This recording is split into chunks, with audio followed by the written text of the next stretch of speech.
जूनागढ़ कला विकास केन्द्र में ग्रीष्म उत्सव छात्र छात्री को नहीं चित्रांकन नृत्य ताइक्वांडो प्रशिक्षण अनुष्ठित।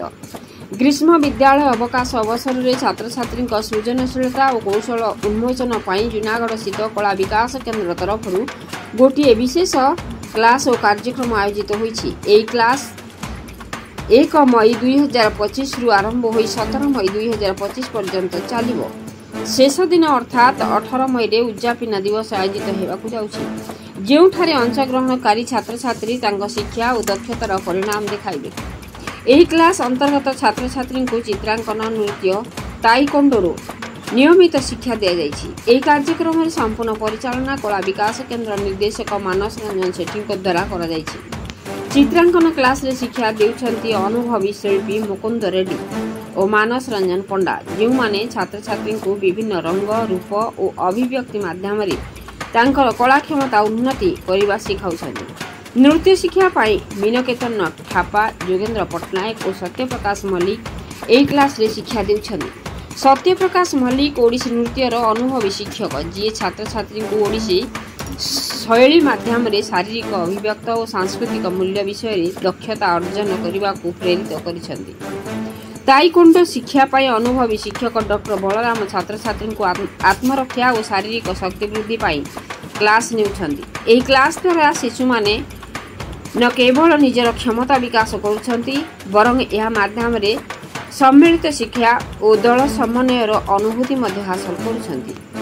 अनेक अभिभावक अभिभाविका एक कार्यक्रम प्रति उत्साह प्रकाश करी संगठन को धन्यवाद जनाउछंती। उद्यापन दिवस दिन छात्र छात्री माने तांकर अभ्यासर फल भाव में एक आकर्षणीय उपस्थापन करिवे बोली अनुमान करा जाउछि। ए अनुष्ठान उपर जूनागढ़ अंचलवासी दृष्टि रही और यह अन्यमानक पाई मध्य दृष्टांत सृष्टि करि पारिबो बोली जना पड़िछि। कलाहांडी जिला प्रतिनिधि विष्णुचरण स्वाई का रिपोर्ट, मसिया न्यूज। आपनकर परिचय देबे। मोला मुकुंद रेड्डी। आज ग्रीष्म उत्सव उद्देश्य कौन है? गोटे मास धरी जो ग्रीष्म उत्सव चलती उद्देश्य कौन हो? ग्रीष्म उत्सवटा आम कला विकास केन्द्र जूनागढ़ तरफ चली आम मानस रंजन सेठी बहुत बढ़िया चेष्टा चलती। मासे धरी विभिन्न रिसर्च पर्सन को डाकिक बहुत सुंदर भाव में विभिन्न प्रकार जिनस जमी आर्ट क्राफ्ट डांस ताइक्वांडो इत्यादि जिनस बहुत बढ़िया भाव में शिखी। पिला माने भी बहुत पिला होती से सुंदर भाव में शिखुंट। बहुत मजा लगुच मत भी आर्ट एंड क्राफ्ट माने विभिन्न जिन शिखेबार बहुत मजा लगुच। पिला माने मो ना सत्यप्रकाश मल्लिक, मु भुवनेश्वर उत्कर्ष संगीत महाविद्यालय स्टूडेंट। सेठी 10 वर्ष रु अधिक मु डांस शिखी सारे।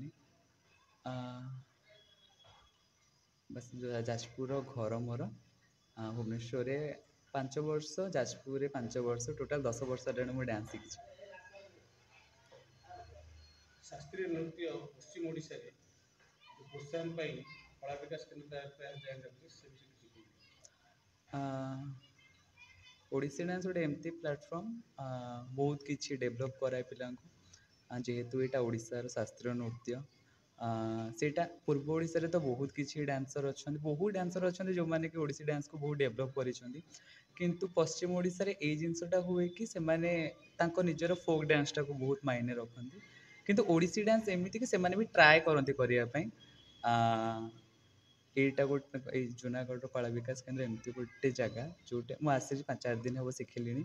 एमती गोटे जगह जो जगार कि पिला माने बहुत भलसे प्रैक्टिस भी करुँच देखुची से प्रयास कि जमी ओडिसी डांस को टिके आगू को नबा एपट साइड्रे एपटे केमती डेभलप करवा ताकू एमती शिक्षा पिला माने भी बहुत भल। जूनागढ़ रे गोटे देखिली क्लास माने स्टिल मु आज फर्स्ट टाइम आसी जहाँ भी देखिली बहुत भल लगिला। एमती प्रयास करंतु आगू को कि ओडिसी डांस जमती डेभलप करू पश्चिम ओडिशा रे। कला विकास केन्द्र जो ग्रीष्म उत्सव चलती से तुमको जो ओडिसी नृत्य शिक्षा तुमको किभଳି ଲାଗୁଛି? ग्रीष्म उत्सव 2025 तो बहुत भल लगुच आम दुईटा अभिनय शिखीचु। जो ग्रीष्म उत्सव है उसमें मतलब क्या क्या सीखे तुम लोग? क्राफ्ट सीखे, डांस सीखे, ड्राइंग सीखे। अच्छा लगा। आपण मसीहा न्यूज यूट्यूब चैनल को सब्सक्राइब कले कि जदि करना एबे करनियंतु। एहा सह मसीहा न्यूज रो फेसबुक पेज को और ट्विटर को फॉलो करंतु। ता सह मसीहा न्यूज रो ऐप आसी गलानी निज मोबाइल रो प्ले स्टोर रो डाउनलोड करनियंतु। जय जगन्नाथ।